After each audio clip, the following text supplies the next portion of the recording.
Welcome into Inside the AF1, a production of Rebound Off the Net. I'm your host, Joshua Cox. The playoff race is intensifying as we enter Week 10 of the AF1 season. Later on, we will discuss this weekend's games, give you our picks. We went 3-0 last week against the spread and on the money line, so we hope to continue that on. But first off, the Salina Liberty have rebounded from a tough start, and now they're in the heat of the playoff races. They almost upset Albany a couple weeks ago. Tonight we were joined by four-time champion. He's an IFL Hall of Famer. He's head coach of the Salina Liberty, Ron O'Neill. Coach, great to talk to you, man. Thank you again for having us. I really appreciate that, and it's good to see a little Salina love going on. I do appreciate that. Thank you. Yeah, getting a lot better. Hard to believe Week 10. How's that? It's hard to believe, isn't it, Coach? Well, yeah, and especially being at the spot that we are, 2-5, not impressive at all, but getting better each week. That's the thing that I do love about this football team, and we're peaking at the right time. We're putting the right pieces in place. So I'm very, very excited about our future here in these next 4 weeks. Absolutely. We're going to get to the turnaround kind of this season here in just a minute, but unexpected 0-4 start. That last game, the fourth loss, you were playing Southwest Kansas in Salina. On the field goal, you muffed the field goal. You didn't get the attempt up, and you've dropped to 0-4. This is kind of uncharted territory for you. Kind of didn't meet his season's expectations. What were you thinking when you went into the locker room in Salina at that time and you're 0-4? Well, the thing that I looked at is that, yes, other teams have played very well against us, and I also look at the schedule in which we had. We have the strongest strength of schedule than anybody in the league, so nobody can even say that that's not true. All you have to do is look at when we played the different teams and what they had personnel-wise. We had the strongest strength of schedule, period. So we are definitely battle tested.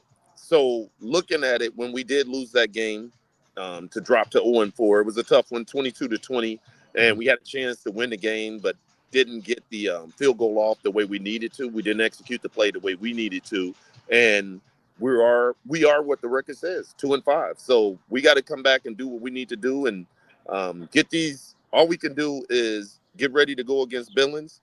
Billings is next week. We're ready to go against them. We practice this week, so I'm definitely looking forward to go against them. Yeah, absolutely. Yeah, you brought in a lot of veterans. You brought in Rakeem Cato at quarterback. Talk about a little bit about those veterans you brought in and how they've rejuvenated the team a little bit. Well, if you look at Torrey's a guy that's played at a very, very high level. He can play every position up front.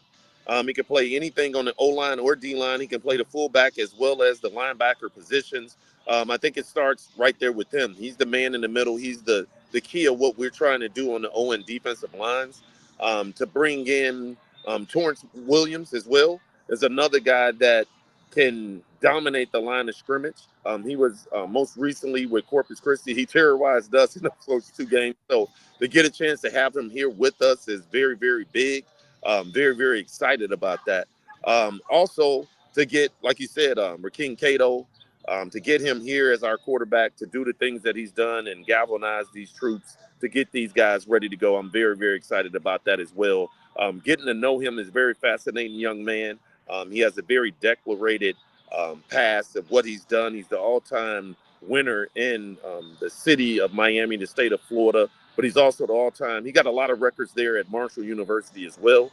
He spent, I think, 3 or 4 years there in the CFL as well. So to have that type leadership to help us out there at our offense and to be that basically a coach when I'm not out there, that coach on the field is what we were kind of missing. And what he brings to the table is invaluable. You can't teach the things that he has, all the intangibles that it makes a good quarterback great. He has that. He has that dog inside of him as well. And his passion is what a lot of people really don't understand. And sometimes passion, if you take it out of context, can be this, that, and another. But with me being from, I'm from inner city of Chicago. He's from the inner city of Miami. I understand in which he do. And sometimes it look like we're arguing out there, but we're not arguing. We're just expressing ourselves the way we do in our culture. So very, very excited that we got a chance to get Cato. Cato is a guy that I've been after for probably about 2 years. Torrey's the guy I've been after for 2 years. So to have both of them and then to find out that they're actually really, really good friends and won a state title together back in the day is something that I didn't know all that. But that's how we got those two. And it was very, very exciting news once we were able to get those two on board. And I'm very excited about what this rest of the season is going to end up with us. Yeah. Kind of after that 0-4 start, y'all beat Oregon, and then you go to Billings and win. For those that don't know, you live in Billings in the off season. You won a championship there. What did it mean to go back there and get that win? Well, it means a lot because I actually won 3 national championships there in 2 different leagues. The first 2 in IFL history, the last one in the NIFL. So to get those championships there, to win that game, and then a lot of people don't understand that we went into that game as Cato was our starting quarterback, but some things happened and that we didn't foresee, and we had to go with Javin, who was already ready, prepared to play, and we beat a good Billings team at their place. But it was very good to win on those circumstances, as well as the way we won pretty much on the last play of the game, and then understanding what Javin brings to the table as well. This is a team. It's not just a one-person team or 2 or 3-person team. We have a good football team here. Our ownership group has blessed me with the opportunity to bring these type guys in here to change the culture of what we needed. Yes, it's been a very, very tough year, understanding what we had to go through and things of that nature, but I'm liking the way we're looking at this particular point. Absolutely. Yeah, I knew you had 4 overall championships. I didn't realize 3 was in Billings, though. So yes, definitely. So I got 4 total, been in 7 national title games and inducted in the 2021 IFL Hall of Fame, one of only 3 coaches to do that. So very, very excited about, my past, but I'm here to talk about that future, and I'm loving in which we're doing and how we're doing it and how my ownership group has helped me put this team together. absolutely, yeah. Y'all went to Albany a couple weeks ago. Significant underdogs. Nobody thought you had a chance to win, and I mean it was an absolute classic arena football game, like one for the ages. First off, what do you think about your team's effort in that game, and was it frustrating that you all weren't able to pull it out when you had 2 chances there at the end? Yeah, and the thing about it is we had a couple chances, not only just in overtime and a couple other plays. We should have done what we needed to do, and that's why I don't blame it on referees. I don't blame it on circumstances. I blame it on myself. Should have had the guys ready to go in those opportunities that we did get. We got to stop right there with 3 minutes left to go. We milked the clock exactly where we needed to milk the clock, and then we went down and we scored the winning touchdown. But it was a flag on the play, so that type of stuff happens. And then we were first with the ball in overtime, so we didn't do nothing with that either. So you got to look at those type things and look at the things that you can correct and the things you can control. You can't control flags. You can't control the different things that the referees are going to be doing now since that game, because there was some things that was not right that they have corrected, and they're going to do some different things of how the clock should be and how that should be looked at. But that doesn't help us in that game at all. But I think what it did show, it put the league on notice of what we are, who we are, and how we really get down. So I'm definitely excited with how we played. We played with maximum effort. We played all the way through that whole game. We played very, very tough, very difficult trip to get up there from Salina to Albany. We went from took a bus to Wichita to Dallas to St. Louis to Albany. That's how we got there, and we didn't get in until almost 1 o'clock that day. The day that we actually played them. So I'm not gonna make no excuses about any of that type of stuff, and that's all part of football. We had our opportunities to win the game, and we didn't. Yeah. Let's talk about overtime there a little bit, kind of the overtime rules. So we found out a deuce could win the game in overtime. So you're kind of going into the coin flip. I didn't think the officials explained the rules of overtime very well in that. I believe you all said at first you wanted to kick, and then you kind of ran in and you're like, no, we're going to want to receive. Kind of what was your strategy in that moment, knowing that Henry Nail's on the other side for Albany and he kicks deuces like it's nothing? Like, what is your strategy, and what do you think about the overtime rules? A very scary strategy, because the best kicker in the league, and he's been a great kicker his whole career. He's a guy that has made clutch kicks his whole life. He has a very strong and very accurate leg. But I was like, if I don't take that opportunity to say that we get the ball first, what does that say to my team? And that was more important than anything that any other person can do for any other team. So you just take that chance, an educated guess, a hypothesis, because nobody knows how that all goes. And I think he leads the league in deuces and things of that nature. But it was a risk that I would take, and I would take it 10 out of 10 times, because I'm very secure in understanding of what my team is and how I feel about my team and how they play hard all the way through. and how they execute the way they execute, I was not going to sit here and say, give them the ball. So, no, I'm going to take the football and try to do the best we can with what we have. Yeah. Yeah. What do you think about the overtime rules? Do you think there needs to be changes? What did you think about like being able to win the game on a deuce and first person to score wins the game? I really, it really doesn't matter what I think because the rules are the rules and there's nothing I can do about that.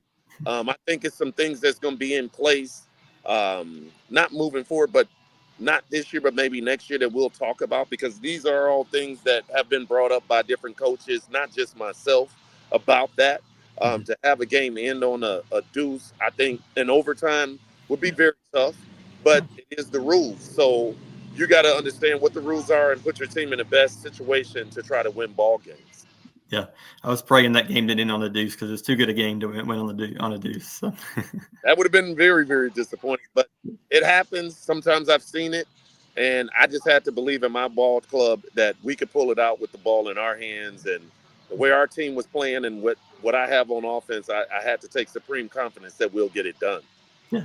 From week one to where you all are at now, how do you feel about where your team's at now compared to when you were? Oh, we're a million miles ahead of what we were week one.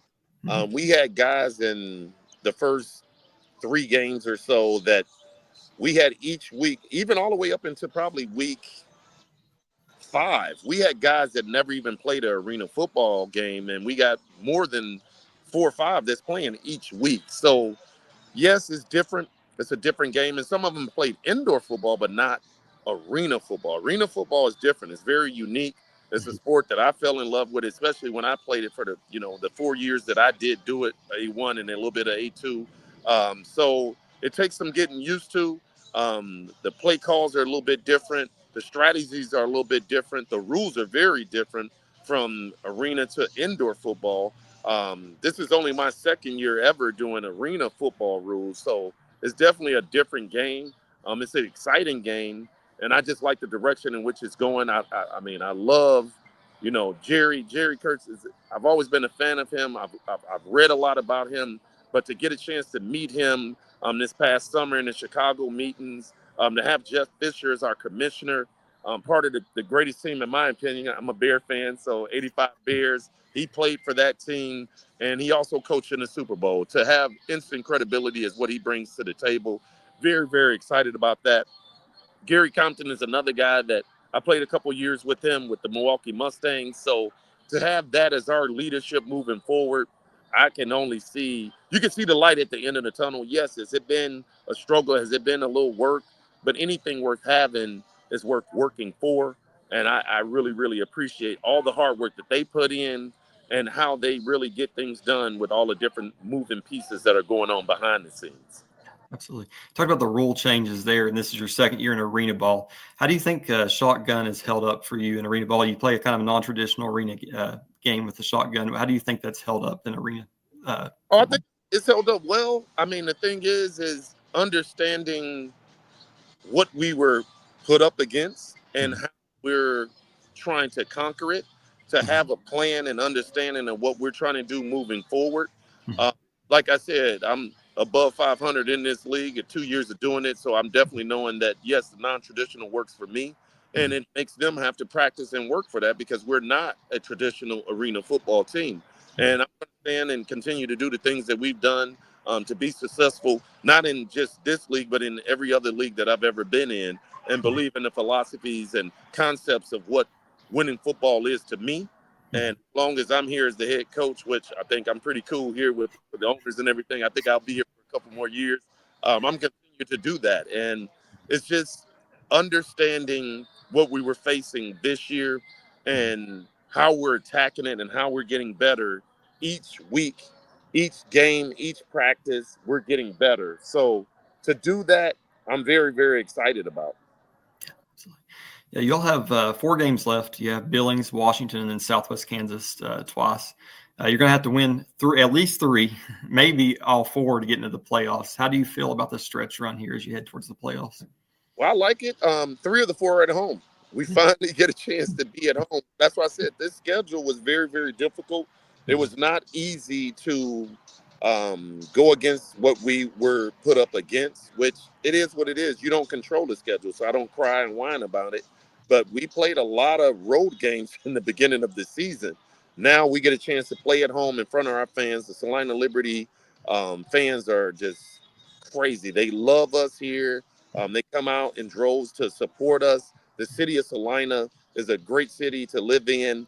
And I love everything about what we're doing here with the Salina Liberty and how we're getting different things accomplished and trying to figure out how to navigate in this very difficult Arena One. It's not easy, but to have the support staff that I have, to have the owners that I have, to have our GM, Sam Sellers, to have all these different people here to help out with this and all my coaches and things of that nature, I'm loving every bit of it. Yeah. The playoff format was announced this week. It kind of changed from the beginning of the year. You had 6 teams supposed to make it at the beginning of the year. Now you have 4. What are kind of your thoughts on these changes? No thoughts, because again, there's nothing I could do about that. I don't even have a vote on that. So all you can do is, as a man, like my father has always taught me, you control what you can control, and the rest you give to God. And that's what I've always done. So things that I don't control, I adapt. That's what they pay me for, is to adapt to the different things that go on, from day to day to week, from year to year. And I think we've done a really good job about that. And the message to our team is we play Billings next week. That's who we're focused on.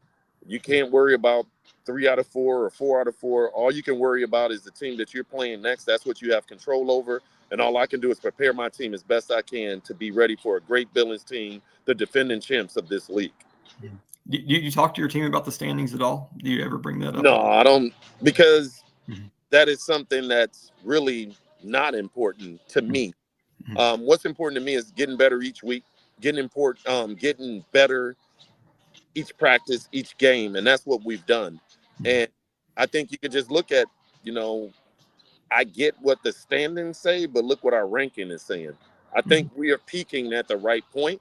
We just got to continue to progress in the manner in which we need to, and we need to start stringing some wins together. I get it, but it only starts with the first game. In the first game, we got to get a winning streak going. And the only way you get a winning streak going is win the game against Billings, which is not going to be easy. Like I said, we're getting ready to go against the defending champs at our house, and we got to be ready to go, because I know those guys will be ready. Yeah, that's a completely different team. What do you think about the changes Billings has made kind of as you go into that game? Oh, well, they definitely made some changes, some at their receivers, some at their offensive line, some on the defensive line and defensive backs. But you also look at the quarterback that they brought in, who was a former NAL MVP. He's also a guy just last year that was in the CFL. So they have a very, very good team together. Stephen Titus does a great job of getting that personnel there. Coach Walker does a great job of getting that personnel there. So, like I said, it's not going to be easy at all. But I'm up for any and all challenges, and I welcome them. I don't run from any challenge. I meet them head on, and I'm looking forward to it. Yeah. You kind of look at the standings overall, kind of Albany's kind of ran away with it. They're undefeated. They haven't been beat right now. But you look at kind of the middle of the league, and there's a lot of parity there. A lot of teams are like right around the same record. What do you think about the league overall, like kind of the parity of the league and where the teams are at right now? I think you hit the nail on the head. It's a log jam after Albany. If you really look at it, it's anybody's ball game. And as a league, I know Jeff Fisher is tickled pink to have an opportunity to have a league with 4 to 5 weeks left, to have everybody have a chance to still make the playoffs. I would think that's a great thing. And me, as a person that not only is a coach in this league, but I played in this league, that's all you can really ask for. Yeah, absolutely. Yeah, last question for you, Coach. Message to Liberty faithful out there? Well, I'm definitely looking forward to having 3 of these last 4 games here in Salina, a great city if you've never been here. These fans are, like I said, they love their Salina Liberty, and it was a hard work to get everybody on the same page of understanding what we're trying to do. When we say Liberty football, Liberty Nation, go Liberty, we really mean that as an organization. As our owners, I take the lead from our owners. We have a great ownership group that kind of, how can you say, teach me the different things in which we need to do, because I'm not from Salina. I am from another spot. But the way that our owners have ingratiated me into their family, as well as the Salina fans have ingratiated me into their family, I'm super excited about it. And we just need them to come out in droves. I mean, yes, we gotten better each week as far as attendance. We're out there at the schools, we're at the Boys and Girls Clubs, we're at churches, we're everywhere. Anytime, we want everything that you see here has something to do with Salina Liberty with our name on it. And you can tell by all the great sponsorships we have. I'm at a sponsor right now. Speakeasy is where we have our after party at. This is where I have my coaches show at. This is also where I have my podcast at. That's why I thought it would be pretty cool and special to have it here and have the different people here to support us. And I want to just give a special shout out to Rusty, who made this happen. He's the owner of this establishment. And for him to come on board with us and break bread with us, I'm very, very excited about our future with him as well. Coach, appreciate the time tonight. Hope we talk in the playoffs. All righty. Thanks again for having me. Thanks again. Yep. Have a good night. All right. Bye-bye. Okay. That is Salina Liberty head coach Ron O'Neill. We appreciate his time tonight. A couple picks before we get off here today. Two games this weekend. We got Billings in Southwest Kansas. Washington and Oregon will play for the fourth time. We're going to take Billings -3.5 against Southwest Kansas. I think with the new players, Malik Henry, Darius Prince, I think that's a much improved Billings team. So we're going to take Billings -3.5. They'll get the win this weekend. Washington and Oregon, you never know what will happen in this game. Oregon is a 6.5-point favorite. I think that's really high. We're going to go Washington +6.5, and we're going to have Oregon winning the game. So on the money line. So appreciate the time tonight, guys. Look forward to a great weekend of football this weekend, and we'll see you next week.